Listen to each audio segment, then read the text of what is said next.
Eu gostei tanto de ler Liturgia do Ordinário que, ao finalizar, eu joguei na Amazon o nome da autora para pesquisar outras obras dela, e foi quando eu encontrei Oração da Noite, mas somente este ano que eu adquiri e li este livro, e cá estou eu para conversarmos um pouquinho sobre ele.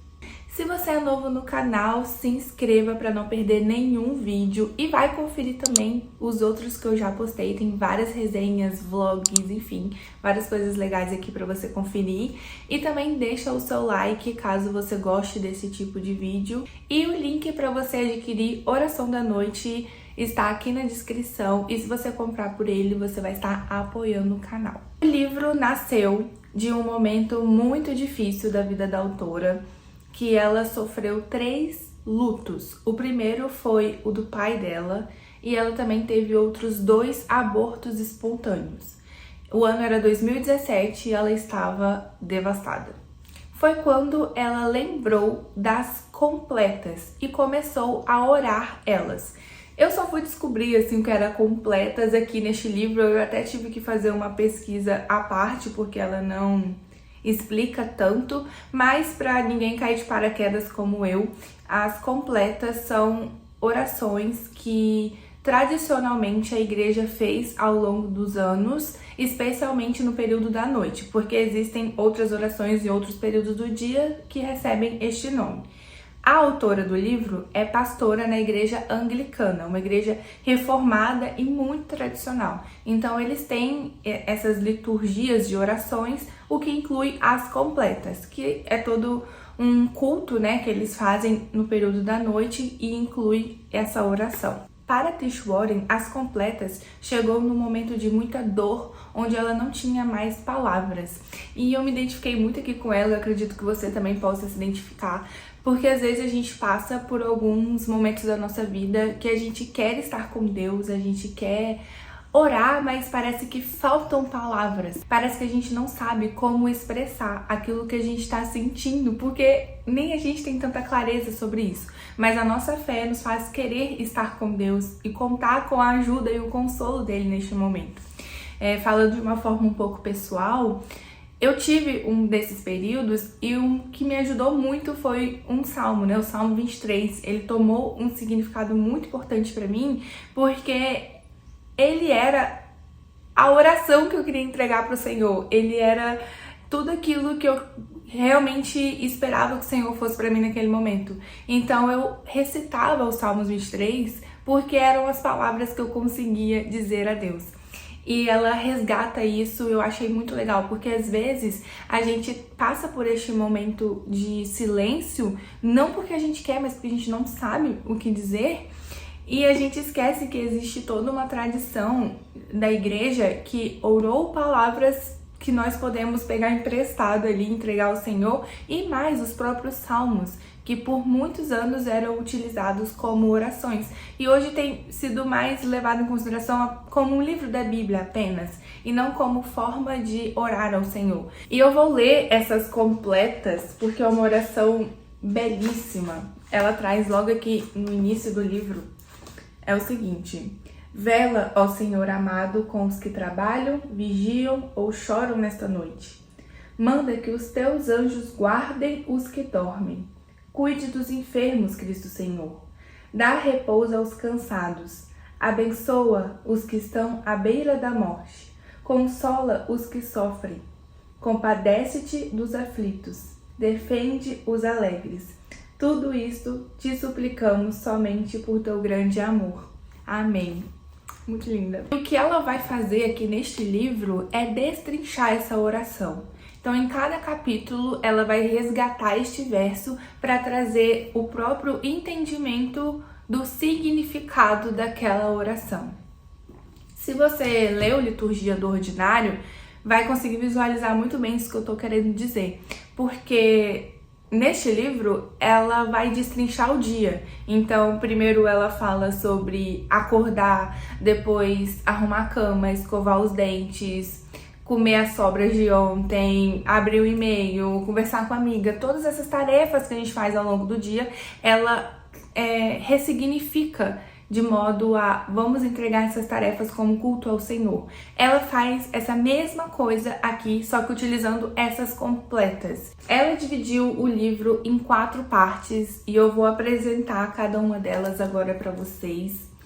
E a primeira parte é Orando no Escuro, que é quando ela vai trazer toda essa ideia do que é a noite. Não necessariamente a noite como parte do dia, mas a noite da nossa alma, sabe? Que são aqueles períodos de dor e sofrimento mesmo. Ela até resgata que a noite sempre foi muito difícil na maior parte da história. Hoje nós temos eletricidade e a gente não sente tanto, mas ainda assim nós evitamos andar sozinhos na rua à noite, né? Geralmente a gente opta em fazer isso pela manhã, por exemplo. Por quê? Porque a noite é um momento que pode ser mais perigoso por conta da escuridão e de todos os outros perigos que existem. E antes da eletricidade, esses perigos também existiam. As pessoas não conseguiam ver, dependendo de onde elas estavam, um palmo na sua frente, se não houvesse uma outra fonte de iluminação. Então, elas poderiam sofrer qualquer tipo de ataque, ou até mesmo ataque com animal, sabe? Era realmente muito perigoso. Então, a igreja, neste momento, orava muito para que o Senhor os protegessem na noite. Olha que interessante, né? E ela constrói esse paralelo de que, às vezes, nós passamos por períodos de noite na nossa própria vida. E ela ainda vai além, dizendo que Deus, em sua sabedoria, criou a noite. Porque às vezes a gente tem essa tendência de querer que essa temporada escura vá embora logo e que a gente não precise passar por ela e que o Senhor me livre e me guarde de qualquer dor, sofrimento ou tristeza. Eu não quero isso. Mas ela fala, tá vendo? Deus criou a noite também, então ela vai ter uma importância na sua vida. Quero reforçar que a Trish Warren é reformada, então ela tem essa ideia de aceitar a cruz do Senhor e os sofrimentos e tudo de um jeito um pouco diferente de algumas outras linhas teológicas. E pode ser que em algum momento você concorde ou não, mas vale muito a pena a leitura porque não é por isso que você não deveria ler, sabe? Eu em alguns momentos não concordei com ela, em outros eu concordei e é sobre isso e tá tudo bem, como dizem. A segunda parte do livro, que é a mais especial pra mim, porque foi a que mais me tocou, se chama O Caminho da Vulnerabilidade. É quando ela vai falar sobre os que choram, os que vigiam e os que trabalham. Se você reparar, nas completas, essa ordem tá diferente. Primeiro, para que Deus proteja, né, vele, pelos que trabalham, vigiam e choram. E ela troca, ela começa pelo chorar.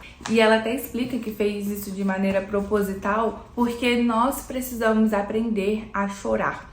E ela traz um capítulo incrível, falando sobre o lamento e a importância dele em nossas vidas. Ela até resgata a própria vulnerabilidade de Jesus, que enquanto o homem chorou. O que muitas vezes nós fazemos em momentos de lamento é procurar distrações, seja no trabalho, em entretenimento, em relacionamento, porque essas distrações, enquanto nós temos contato com elas causam uma certa anestesia na nossa dor, mas elas não são capazes de nos consolar. Por isso que é importante a gente aprender a chorar e se lamentar, porque somente assim nós vamos estar dando espaço para que Deus nos console. Você consola uma pessoa que está feliz?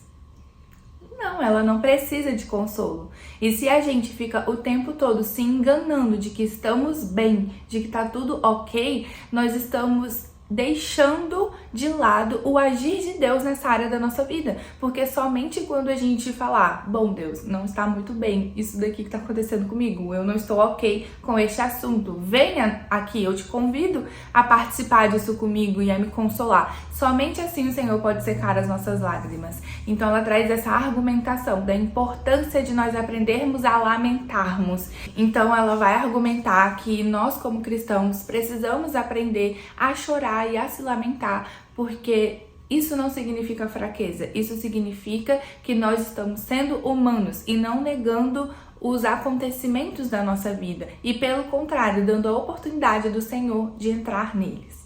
Depois ela vai falar sobre os que vigiam. E aqui a gente tem duas ideias. A primeira é vigiar a volta de Jesus e aqueles que vigiam o que o Senhor está fazendo aqui e agora. Então fala sobre atenção, estar atento ao agir de Deus. E por fim, nessa parte, ela vai falar sobre os que trabalham, que é basicamente cooperar com Deus para construir algo bom, belo, justo e verdadeiro aqui na Terra. Isso até vai contra aquela ideia de que Jesus está vindo mesmo, o mundo já está acabado, nada que enfim, tudo vai virar pó, então pra que eu vou trabalhar? Pra que eu vou construir algo?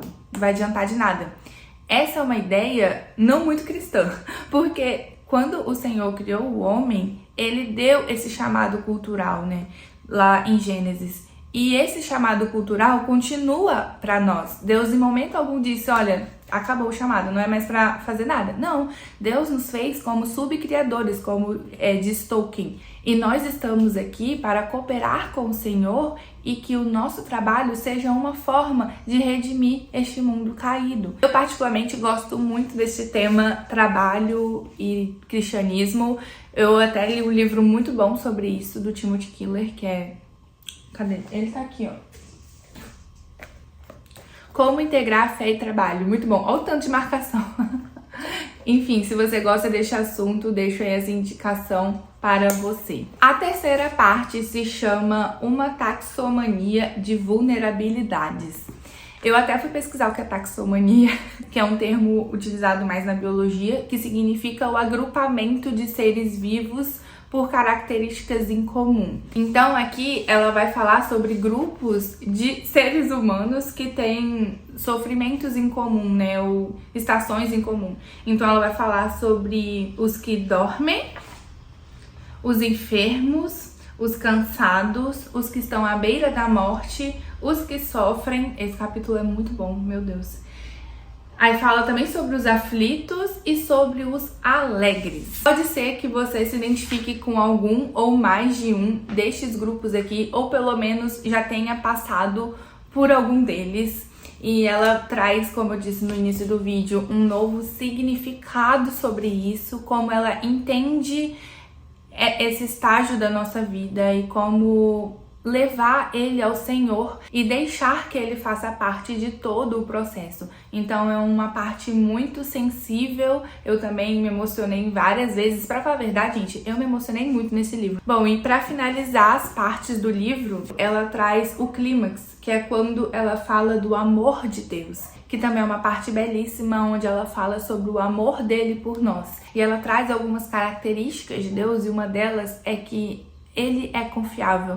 Então, se ele disse que nos ama, nós podemos confiar nele. E ela finaliza jogando na conta do amor, digamos assim, que toda essa oração só vai fazer sentido porque Deus nos ama. E é importante nós sabermos disso e buscar esse amor, né? Sentir ele também. O que eu admiro muito na Tish Warren é a capacidade que ela tem de ligar os estudos teológicos tradicionais da igreja com a contemporaneidade. E ela consegue nos colocar no meio disso. É como se ela fosse uma tradutora mesmo. Ela consegue aprender as tradições, ela enxerga o funcionamento do mundo atual e ela consegue nos ensinar verdades teológicas, às vezes complexas, de um jeito que nós, pessoas do século XXI, vamos entender e nos identificar. E o resultado disso é um livro muito profundo de conteúdo, mas numa linguagem extremamente acessível.